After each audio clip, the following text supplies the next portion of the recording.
Good afternoon, everyone, to another exciting episode of BWHR Voices.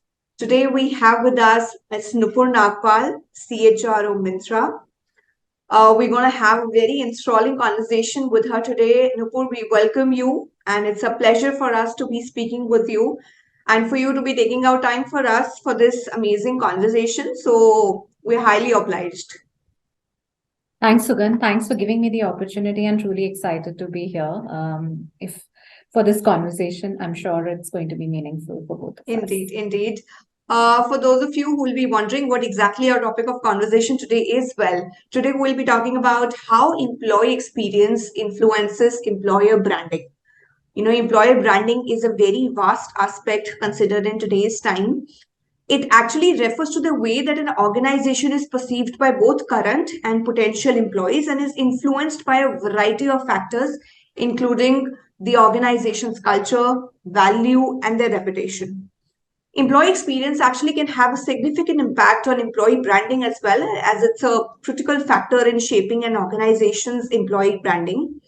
By creating a positive experience for employees, organizations can improve their reputation, attract and retain top talent, and build a strong employer brand, considering it's the need of the hour today. We do have companies facing issues of attrition within organization, not specific to Mintra, but you would agree with me that it is something that is ongoing in the market itself when it comes to IT industry, when it comes to FMCG industry. It is something that companies are facing as a difficulty and as a challenge to retain top talent. So, Nupur, my first question to you, what according to you are some of the key factors that influence an employee experience, and how can they be improved to positively impact employer branding? So in a way, how is employee experience related to employee branding? Okay. Thanks for that question. I think let me start that I believe that the biggest ambassadors for any brand are its employees and its customers, and that's what we like to focus on as well. There are some of the pillars that actually are important for building a sense of pride in employees so that they become your advocates of your brand. And some of those include organizational culture, which you referred to as part of your conversation. Right. How do you really know what are the most important attributes that excite employee and how with your employees, and how are you leveraging those? Third, how are you building a culture of care and enablement? And how do you create an environment which is equitable, which respects diversity, which also helps drive career growth for employees? I think those are a few pillars that we focus on to ensure that employees are excited, engaged at workplace, and they become our ambassadors. So if I were to talk a little more in depth, especially on the organizational culture piece, because that was the start point as well, how do you really build a culture of open, transparent accountability in the organization? Some of the things that we do is creating roles which allow employees to take risks, which also empowers them, an environment where they can take quick decisions, also an environment where they're held accountable, but they have a safety net to fail as well. And some of those things are embedded in our practices and policies. Like, for example, when we celebrate successes, we also celebrate failures. Successful failures is what we like to call. So if some things didn't work, what has been learnings from that, and how do we integrate those learnings and move on? Similarly, building a culture of continuous learning. We have several programs which, for example, we provide study assistance. We have a kitty available to each employee where they can sign up for a certain course which value adds to them personally or professionally. There's a certain kitty available to them, and they get that approved by their managers and sign something around that. Also creating a diverse workspace, which also gives opportunities to employees to come and talk about things, whether it's Colors Collective or We for She programs for women. Also creating ERG groups for both men and women when they come back from maternity and paternity leaves. Also creating programs where there are inputs given to people to ensure that they are able to navigate their careers in the organization. And also a culture of policies that cater to the audience that you have in your organization, and your policies being centric to those needs. So those are some of the elements from a culture perspective that I think we have focused on. And if you would see some of the advocates of our brand, some of the employees that we have, they're very vocal about some of these things on social media channels, or even whatever way they're able to express, whether it's word of mouth also. These are some of the things that are being spoken about Myntra, and they are also our value proposition in terms of our brand. No, indeed, very, very simplistic propositions actually, but I would also make it a point to say that not many organizations are practicing it. It is more as a matter of checklist that the organizations have, but I'm really glad to hear that you're actually practicing it within your own organization. Nupur, how can employers actually ensure that employees have a positive experience at work while you are giving them immense opportunities and an experience, so that they work in a very positive sort of an environment. But then how can you ensure that they're working in such an environment that is created by you, and what are some of the examples of successful strategies? Sure. I think that's a very good question and very close to my heart, because that is where the proof of the pudding lies, right? Um, One thing that to start with is open line of communication and two-way communication in the organization. Employees need to understand your vision, what you're trying to achieve, and be able to relate to that, and also feel how they are contributing towards it. The sense of pride in what you're trying to achieve and being able to relate to the purpose is very important.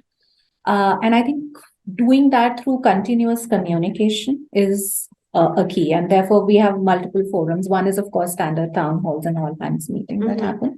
There are multiple channels of communication where we have functional all hands, which is happening on a quarterly basis, where there is direct communication of what we have achieved in the last quarter and how it has added value to the organization and overall objectives that we are trying to achieve, and what we are going to do with the next quarter, what has been the learnings. And then also channels of communication with the leadership. Like we, with the CEO, we have a forum called Common Threads, which she reaches out to every last mile employee in the organization through these forums and gets an opportunity to understand the pulse of the organization and what employees are feeling.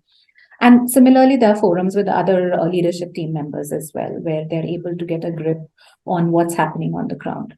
We also have employee surveys that happens twice in a quarter, and there is a regular pulse check that happens through our technology tools like Amber, etc., which give us regular pulse on a weekly basis of what's going on in the organization. So one is two-way communication, and second is also close looping on. So there are where if you're opening channels of communication which are two ways, then there's feedback coming to you. Then how do you close loop on that feedback and circle back with your employees that this is what we've done and this is what we're not able to do? I think though that is one piece of communication. The second is also doing what you say. So, for example, if I'm talking about people finding enriching careers, then you really make it happen. And creating a culture of trust, innovation, empowerment. And I'll give you examples like some of our initiatives at Myntra that we have seen, which are disruptive and industry first, have all come as ideas from employees bottoms up. Like whether you talk about Stylecast or you talk about some brands like Bowerbird that got incepted, as well as initiatives like M-Commerce, M-Express, etc., were all ideas that came in from within the organization, and they were given enough attention, resources, where employees felt enriched and they felt empowered. They felt that they could influence the roadmap of the organization. So, having more and more of those success stories in the organization and sharing that with people is also a key to building that culture. Third, we have also invested a lot in opportunities for employees to progress their careers. Like I said, investing in learning programs, also giving them ownership of what they want to really learn. They choose the programs, they enable self empower themselves on some of these initiatives. The third is also reskilling and upskilling. So, one of the needs that came in from the business was we want to, and we have a lot of Gen Z and Gen Y population Of in the course, yeah. organization.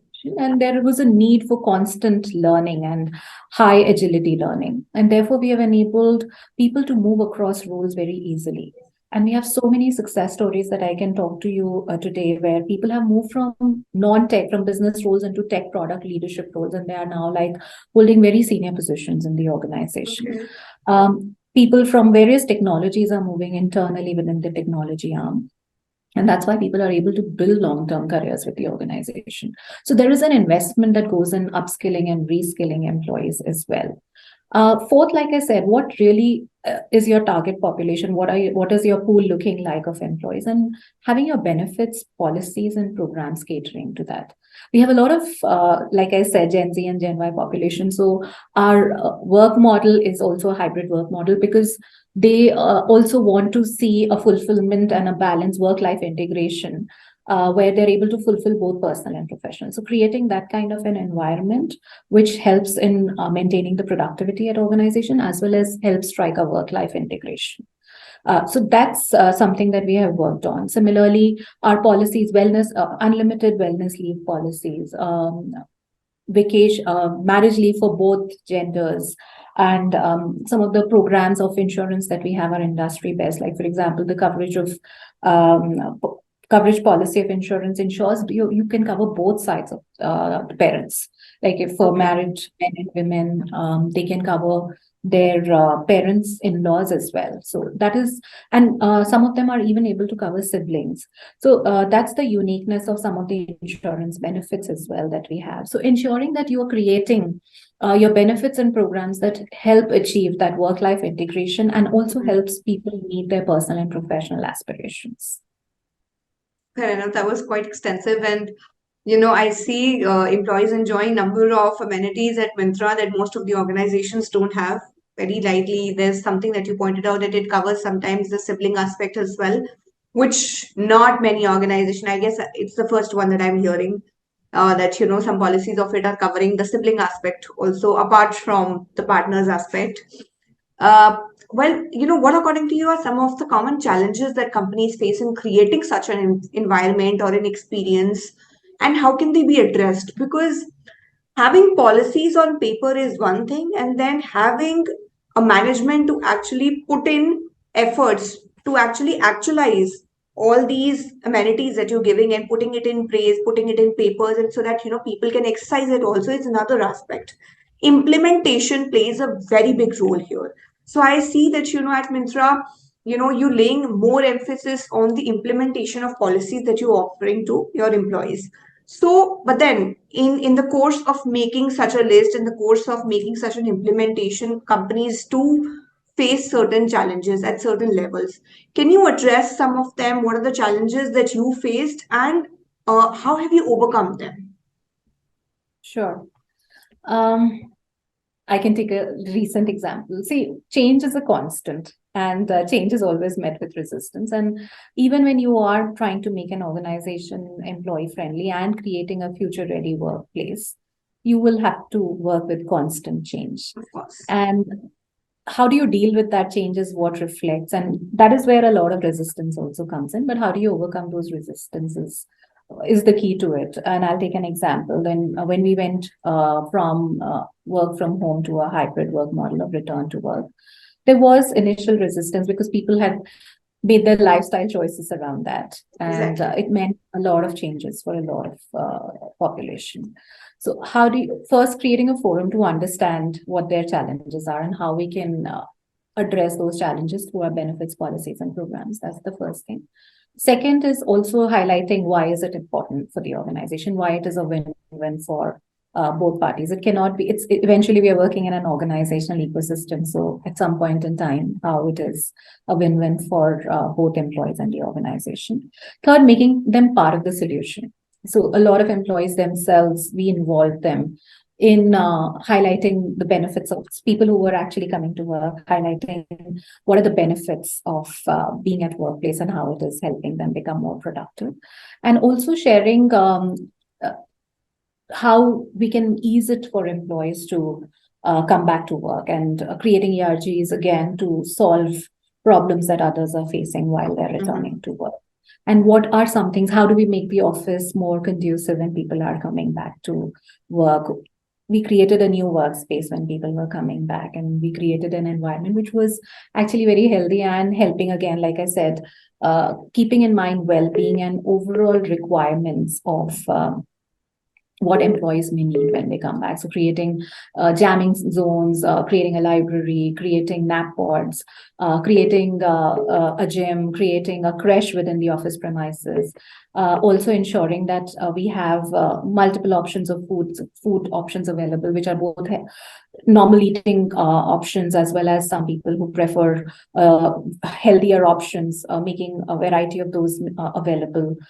Transportation, how do you make it more flexible hours and accommodating the needs of employees? So how do you make it easy for them to adapt to that change, and how do you make them part of the solution is definitely one part of it. Second, again, creating an environment where people feel safe to voice their opinions. It's a neutral environment where people are not judged for what they're saying, and they feel free to say it, because they feel there is no fear of what I'm going to say, or there's not going to be any repercussion of what I'm going to say. So creating that kind of an environment through your policies, practices, and programs, and there is a lot of investment on that. Third, using data. I think making that data available, like what is this challenge of people coming back, and are we seeing absenteeism somewhere, and how do we address those challenges, and what is leading to that absenteeism, etc. So those are a few things that something that I can talk about from a perspective. I've just given you one example that happened.